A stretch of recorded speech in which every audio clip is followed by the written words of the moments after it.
Enjoy the music, Voice of Truth, change your mind, change your life. Voice of Truth Radio merupakan radio streaming yang dibina di bawah bimbingan oleh Pendeta Dr. Erastus Sabdono dengan program-program yang sangat menarik dan menyajikan firman Tuhan yang murni. Cara mendownload Voice of Truth, buka Play Store atau App Store, lalu cari Voice of Truth, lalu klik install untuk mengunduh di smartphone Anda. Voice of Truth, change your mind, change your life. Shalom, kembali lagi bersama Tanya Alkitab. Seperti biasa, jangan lupa tonton video ini sampai habis baru komentar ya. Jangan lupa juga untuk klik like dan klik subscribe jika kamu belum subscribe channel kami. Ayo jadi bagian dari kegerakan pemberitaan Injil melalui channel ini, agar lebih banyak lagi orang yang tahu akan kebenaran Kristus. Oh ya, agar videonya tidak terlalu panjang, di video ini akan ada banyak ayat Alkitab namun tidak akan dibacakan semuanya. Jadi pause saja ya videonya jika ingin membaca ayat Alkitabnya secara lengkap. Saat kita membaca Alkitab, kita tahu bangsa Israel adalah bangsa pilihan Allah. Namun, hari-hari ini kita digembarkan dengan pengakuan Donald Trump akan Yerusalem sebagai ibu kota Israel. Walaupun PBB menyatakan menolak, namun apakah sikap kita mengenai hal ini? Israel dikenal saat ini oleh dunia sebagai bangsa yang kejam dan tidak ada belas kasihan. Seluruh dunia mengutuk bangsa ini. Namun sebagai orang Kristen, apakah kita harus ikut-ikutan mengutuk bangsa ini? Alkitab dengan sangat jelas menjelaskan dalam Bilangan 24 ayat 9, "Diberkatilah orang yang memberkati engkau, dan terkutuklah orang yang mengutuk engkau." Inti dari pertanyaan ini bisa dijawab saat kita menjawab satu pertanyaan penting yang banyak orang Kristen pertanyakan. Apakah Israel masih bangsa pilihan Allah, ataukah Israel telah digantikan perannya oleh gereja? Untuk menjawab pertanyaan utama ini, kita harus terlebih dahulu mengerti tentang nubuatan tentang Israel. Sebelumnya, kita harus mengerti dahulu apa sih itu nubuat. Nubuatan adalah firman Tuhan yang disampaikan Allah melalui nabi-nabinya. Di dalam Alkitab banyak sekali nubuatan, terutama mengenai Kristus. Namun, ada banyak sekali nubuatan yang juga berhubungan dengan Israel, kota Allah. Ada beberapa hal yang harus diperhatikan saat melihat nubuatan di Alkitab. 1. Nubuatan harus digenapi satu kali. Tidak ada dua penggenapan dalam satu nubuatan. Namun, di dalam satu ayat, kita bisa melihat beberapa nubuatan dalam masa yang berbeda.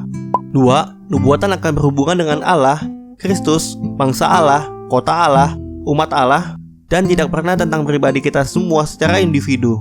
3. Kita harus mengerti bahwa nubuatan itu selalu harus dijelaskan secara literal. Artinya, harus digenapi dengan arti yang sebenarnya. Jika Alkitab berbicara tentang Israel, maka Alkitab menubuatkan Israel, bukan gereja. Sebagai contoh nyata perbandingan ini, mari kita melihat contohnya di kitab Zakaria 9 ayat 9. Apakah nubuatan ini literal? Iya, terjadi di dalam diri Tuhan Yesus saat Tuhan Yesus datang pertama kalinya ke Yerusalem. Coba baca juga di Zakaria 8 ayat 3. Apakah nubuatan ini literal? Iya, saat Tuhan Yesus datang untuk kedua kalinya memerintah di Yerusalem baru, seperti yang dikatakan dalam Wahyu 21 ayat 2. 4. Nubuatan juga terkadang menggunakan simbol, namun artinya literal. Misalnya nubuatan yang ada di Daniel 2 ayat 32 sampai 45. Coba kita lihat dulu tabelnya. Secara garis besar, ini adalah daftar kerajaan yang akan berkuasa di bumi, yang mana selalu berhubungan dengan Israel. Bandingkan dengan Daniel 7 ayat 4 sampai 8, Daniel 8 ayat 3 sampai 6, Wahyu 11 ayat 7, Wahyu 13 ayat 1 sampai 13, dan Wahyu 17 ayat 12 sampai 13. Semua bangsa ini ada di dalam sejarah, dan Tuhan telah menubuatkannya sebelumnya. Jadi, saat kitab Wahyu menjelaskan tentang Israel, maka penggenapannya harus berhubungan dengan Israel. Saat Alkitab mengatakan gereja, maka artinya gereja. Jadi kita tidak bisa bilang kalau nubuatan tentang Israel digantikan dengan gereja. Sebenarnya penjelasan ini sangat berhubungan dengan penjelasan akhir zaman, yaitu nubuatan tentang Israel pada akhir zaman. Namun saya akan fokus ke pertanyaan utama kita, yaitu apakah Israel tetap umat pilihan Allah atau bukan. Penjelasan tentang akhir zaman akan dibuat kok, tenang saja. Kalau sudah ada akan muncul di sini. Dari seluruh bangsa di dunia, Allah memilih Israel untuk menjadi saksinya di muka bumi. Israel dikatakan sebagai putra sulungnya seperti yang tertulis di Keluaran 4 ayat 22. Allah juga memberikan janji setia kepada Abraham seperti yang tertulis di Kejadian 12 ayat 2 sampai 3 dan Kejadian 15 ayat 18 sampai 21. Kejadian 12 ayat 2 sampai 3.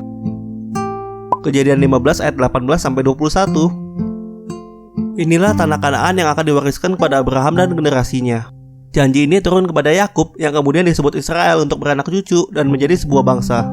Melalui Musa, bangsa Israel terbentuk menjadi bangsa yang ditakuti dunia. Tetapi, kebesaran bangsa Israel tergantung kepada bagaimana mereka berjalan bersama Allah. Jika mereka mendengarkan suara Allah dengan menjalankannya, maka seperti yang tertulis di Ulangan 28 ayat 1, maka Tuhan, Allahmu, akan mengangkat engkau di atas segala bangsa di bumi. Akan tetapi jika mereka tidak mendengarkan suara Tuhan, bahkan menolak Tuhan, maka seperti yang tertulis di Ulangan 28 ayat 63-64, mereka akan dicabut dari tanah, dan Tuhan akan menyerahkan mereka ke antara segala bangsa, dari ujung bumi ke ujung bumi. Akan tetapi seperti yang tertulis di Ulangan 30 ayat 1-5, saat mereka sadar dan berbalik kepada Tuhan, Tuhan akan mengumpulkan mereka kembali dari segala bangsa. Secara sederhana, kita mengetahui bahwa 1. Jika bangsa Israel menjalankan firman Tuhan, mereka akan mendapat berkat dari Allah. 2. Jika bangsa Israel tidak menjalankan firman dan menolak Tuhan, mereka akan diserahkan ke ujung bumi. 3. Namun saat Tuhan menyerahkan mereka ke ujung bumi, dan mereka bertobat, mereka akan dikembalikan ke tanah mereka. Lalu Allah akan kembali menjadikan mereka saksi Allah. Saat kita melihat sejarah Israel, ternyata 3 fase ini adalah yang terjadi di dalam hidup mereka.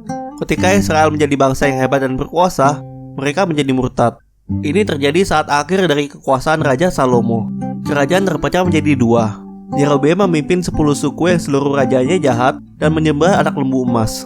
Maka pada tahun 722 sebelum Masehi, kerajaan ini hancur oleh bangsa Asyur. Kemudian kerajaan selatan yang dipimpin Rehabeam juga mundur dari iman nenek moyangnya. Sehingga pada tahun 586 sebelum Masehi, Babel melalui Nabukadnezar membawa bangsa ini ke pembuangan di Babel. Setelah mereka bertobat, 70 tahun kemudian mereka kembali ke tanah mereka tahun 536 sebelum Masehi. Bait Allah Salomo pun dibangun kembali oleh Zerubabel dan Yosua. Ketika Tuhan Yesus lahir, Raja Herodes mencoba membunuhnya. Ketika Tuhan Yesus tumbuh dan mulai melayani serta memberitakan Injil, pemimpin Yahudi, imam-imam kepala, dan orang Farisi menolaknya.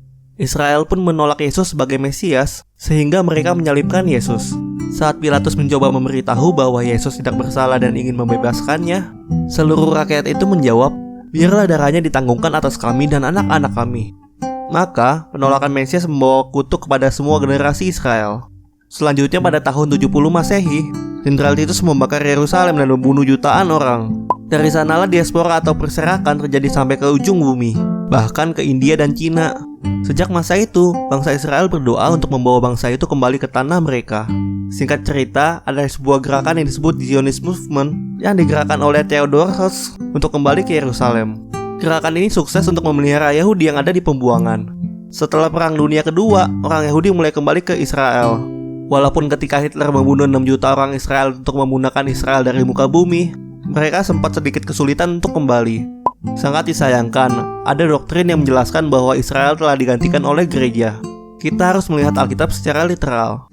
Rasul Paulus menjelaskan dengan panjang lebar tentang bangsa Israel yang akan dicangkokkan kembali ke tanahnya dalam Roma 11 ayat 23-24. Gereja adalah tanaman yang dicangkokkan kepada pohon zaitun sejati yang sempat dicabut dari tanah. Kita bisa lihat di Ulangan 28 ayat 63.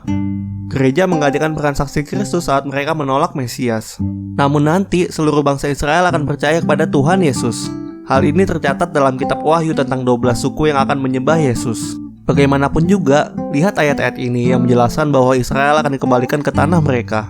Amos 9 ayat 14-15, Tuhan akan memulihkan kembali umatnya Israel, dan Tuhan akan menanam mereka di tanah mereka, dan mereka tidak akan dicabut lagi dari tanah. Yeremia 30 ayat 10-11 mengatakan bagaimana Tuhan menyelamatkan bangsa Israel dari tempat yang jauh. Yeskel 34 ayat 11-13 mengatakan bagaimana Tuhan menyelamatkan mereka dari segala tempat, dan bagaimana Tuhan membawa mereka keluar dari tengah bangsa-bangsa, dan mengumpulkan mereka dari negeri-negeri dan membawa mereka kembali ke tanahnya. Hosea 1 ayat 10-11 mengatakan orang-orang Yehuda dan orang-orang Israel akan berkumpul bersama-sama di tanah mereka. Mika 4 ayat 1-7 menjelaskan pada hari-hari terakhir, Yerusalem akan menjadi pusat dunia. Ini akan terjadi saat Tuhan Yesus datang kedua kalinya.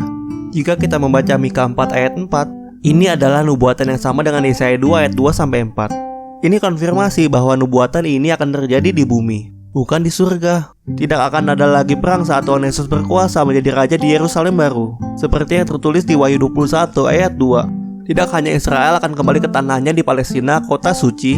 Yesaya 11 ayat 11-13 menubuatkan ketika mereka kembali, mereka akan menjadi suatu bangsa tidak seperti saat kerajaan terpecah. Mereka akan berperang dengan bangsa Timur Tengah dan akan menang. Ini adalah nubuatan yang telah tergenapi saat Israel mendapatkan kemerdekaannya pada tanggal 14 Mei 1948 melalui peperangan dari tahun 1948 sampai tahun 1985. Coba kita cek dulu nubuatan dalam Yesaya 11 ayat 11 sampai 16. Dikatakan bahwa Tuhan akan menghimpunkan orang-orang Yehuda yang terserak dari keempat penjuru bumi.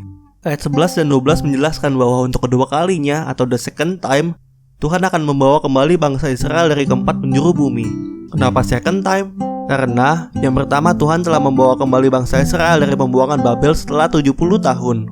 Maka untuk kedua kalinya Allah membawa bangsa Israel dari empat penjuru bumi, bukan hanya Babel, untuk kembali ke tanahnya pada 14 Mei 1948. Saat itu, populasi Israel hanya 650.000. Dalam proses pengumpulan itu hingga saat ini, Israel sudah mencapai 15 juta orang. Ayat 14 menjelaskan, setelah Israel kembali sebagai suatu bangsa, perang akan terjadi antara Israel dan bangsa-bangsa Timur Tengah. Mereka menduduki wilayah Palestina yaitu Gaza, Timur Syria seperti yang tertulis dalam 2 Raja-Raja 13 ayat 17. Edom, Moab, dan Amon yang adalah kerajaan Yordan, dan Teluk Mesir termasuk Teluk Kanal saat ini.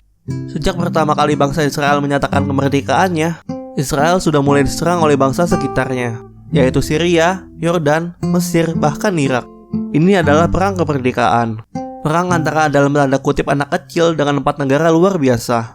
Tetapi Allah yang telah membawa Israel ke tanahnya ada bersama mereka. Bukan karena mereka hebat, tapi karena mereka bersama Tuhan dan Ia menepati janjinya bahwa bangsa Israel tidak akan dicabut dari tanahnya lagi. Israel menang melawan 4 bangsa itu, bahkan merebut sebagian wilayah Palestina yang tadinya diduduki Yordan. Ada banyak perang yang terjadi selama Israel merebut wilayahnya kembali. Namun kami tidak akan menjelaskannya di video ini. Namun yang perlu kita perhatikan adalah Israel yang merupakan negara baru dan kecil bisa menghadapi perang yang begitu luar biasa. Kalau bukan karena penyertaan Tuhan dan janjinya, Israel tidak mungkin dapat bertahan sampai sekarang ini. Kesimpulannya adalah bangsa Israel akan tetap menjadi bangsa pilihan Allah, sesuai janjinya kepada Abraham, Ishak, dan Yakub. Hanya mereka telah menolak Injil Kristus. Mereka harus menanggung akibatnya. Namun, suatu hari Israel sendiri yang akan menjadi pengabar-pengabar Injil memberitakan kedatangan Tuhan Yesus. Israel akan diselamatkan, Tuhan akan tetap ada untuk Israel. Apakah Yerusalem adalah ibu kota Israel? Alkitab menjelaskan bahwa nanti akan ada Yerusalem baru yang menjadi ibu kota Allah. Bukan manusia yang akan membuatnya menjadi ibu kota, tetapi Allah sendiri melalui Tuhan Yesus yang akan mendirikannya. Apakah kita harus mengutuk Israel karena Israel jahat? Tidak, akan tetapi kita berdoa untuk Israel sehingga mereka bertobat. Karena saat mereka bertobat dan menerima Tuhan Yesus, itu artinya Tuhan Yesus akan segera datang untuk menyelamatkan mereka, dan waktu Tuhan Yesus datang akan semakin dekat. Terima kasih ya yang sudah tonton video ini sampai habis. Jangan lupa untuk share video ini jika merasa video ini bermanfaat. Cek dan share juga video-video kami yang lainnya ya. Jangan lupa untuk like Facebook kami, follow Twitter dan Instagram kami, dan add sosial media kami yang lainnya juga ya. Kalau ada pertanyaan lebih lanjut, langsung saja tanya lewat line. Sampai jumpa di video selanjutnya. Tuhan Yesus memberkati. Bingung? Tanya Alkitab aja.